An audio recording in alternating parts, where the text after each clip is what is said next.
everyone, it's Lizzy with the Board Game Spotlights. I am at the Red Djinn booth. They are going to show me Runelords, which is going to be coming to Kickstarter early 2020. And I'm with one of the designers, John. Hi John, we're going to take a look first of all at the solo/co-op mode of Runelords, the board game, right? Yes. So what you're looking at here is a great way to experience this game when you're just by yourself, or if you have just one friend with you, because you can do co-op. The co-op will scale to help mitigate any sort of like balance issues that might happen whenever you get more an extra player involved. But what you're seeing here is the villains, and they're run entirely by an AI system, and every card will have their own AI. And it's a very simple system. It tells you to attack a particular unit based off a particular rule. Like this one, for example, says targets the nearest enemy with suffering and affliction. So you just follow those rules every time that unit activates. And then they'll be out on their own deployment zones down here. And then you would deploy your Runelord as you would in regular combat. And then the game will function entirely the same, save the rules for AI.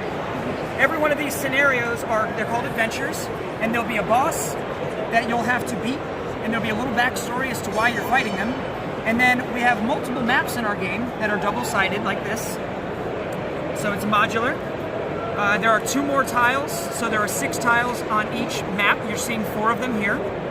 And then the rules themselves will tell you how to set them up in a very basic layout on how to set up for that particular scenario. And then you just try and get to the win conditions, and then you can just box it up and play another scenario next time. And that's how solo or co-op will work. So Runelords is based on a book. It's been out since, you said, the 90s? Yes. So there's 8 books and a 9th one is coming? Yes. So there are 8 books in the series, been out since the mid-90s, and the final book is being written by David Farland. He's actually finishing up the book as we speak. We're here at the convention. And hopefully it'll be out in early 2020 as well, so maybe it'll even tie in with this release. That'd be great. And to speak a little bit on the books, a lot of the lore for the books, this takes place 50 years before the first book starts, so anybody that's familiar with the series will not meet any of those characters from that series in this core set, where we're setting up the world, we're setting up how runes work, how the mechanics work, and then in future expansions, we're going to start bringing in the different characters that you might recognize. So that's sort of the roadmap for how the books will incorporate. When you're dealing with an individual playthrough on Legacy, it's 1 player, and you would choose a Runelord, and then the Runelord will have several storybooks that will be in tandem Legacy. So as you're playing through them, you're leveling up, you're taking new endowments, you're getting new gear, unlocking legendary characters, unlocking legendary equipment. So you'll get these nice foil components that'll signify that you've gotten something really nice. It gives it an extra value.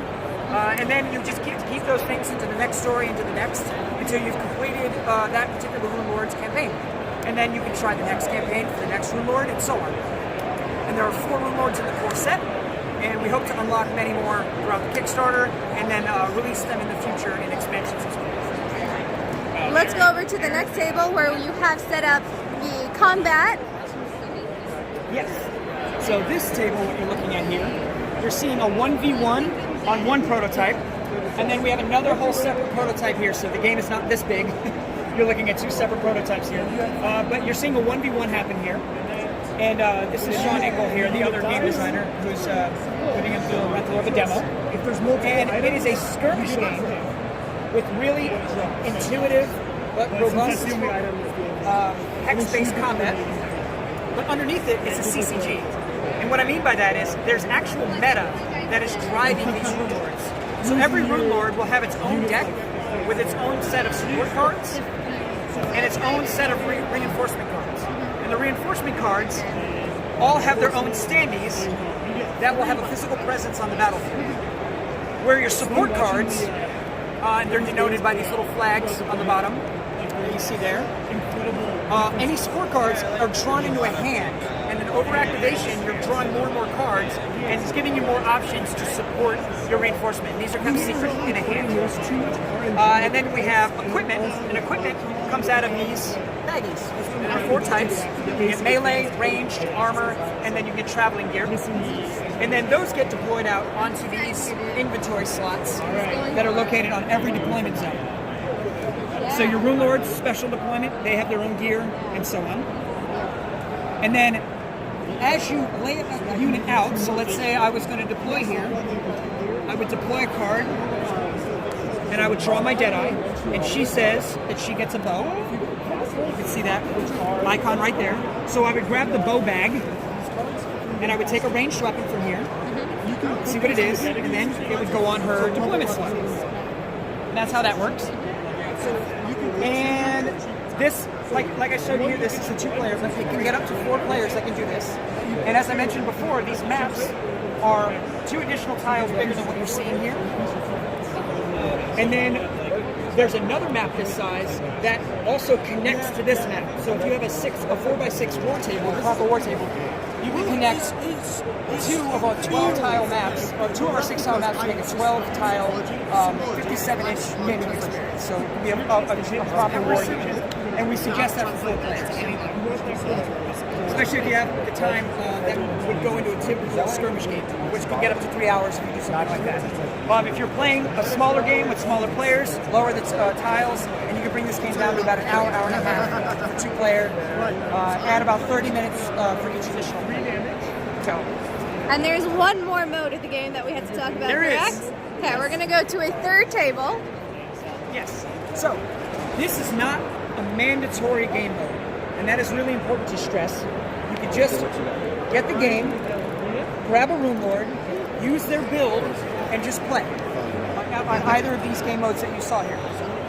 But what we recommend and what we hope people do is Conquest. Conquest is where you take all of the recruits and support of the Runelords, and whoever's playing, you mix them together into that machine. And this is a proper Euro-style deck builder that has worker placement right here, where every round you're choosing a new destination to go and build your army. An ever-changing marketplace where if you purchase this card will replace it at the end of the round, so you get more units. You're buying rarity based off of expense here. They're giving influence, just like a proper deck builder would. And along the way, you're dealing with really dangerous encounters that could give you more bonuses, or it could actually give you setbacks. They have different win conditions and roll conditions. Very fast combat. And then also, lastly, you can get those equipment tokens that I mentioned.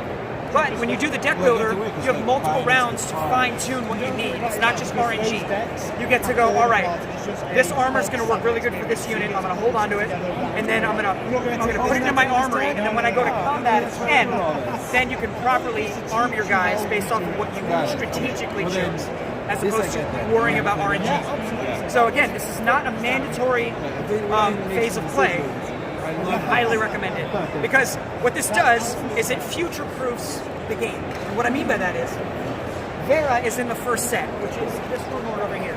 So Vera gets her deck, like I mentioned, but fast forward 2 years from now, and we release another Runelord.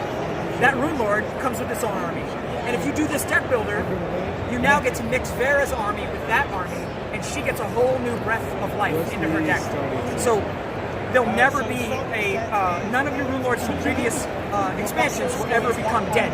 You'll always get livened up with new Runelords. So that's why we really recommend this build. It's really great. So Runelords is coming to Kickstarter? Yes, coming to Kickstarter early February. Yep, that's our target. And yeah, that's the rundown. That's the lowdown. Awesome. So thank you so much for meeting with us. If you are checking out this video, go look up Red Djinn. Are you on Facebook, Instagram? The site that's for the game is therunelordsgame.com. You can also do Red Djinn Pro, which is the production company's website. But therunelordsgame.com is where you'd like to go to sign up for the newsletter. That'd be great. That way you can be up to date on whenever we're releasing things and exactly the date that we're going to be putting this up on Kickstarter. Awesome. Thank you so much. Thank you.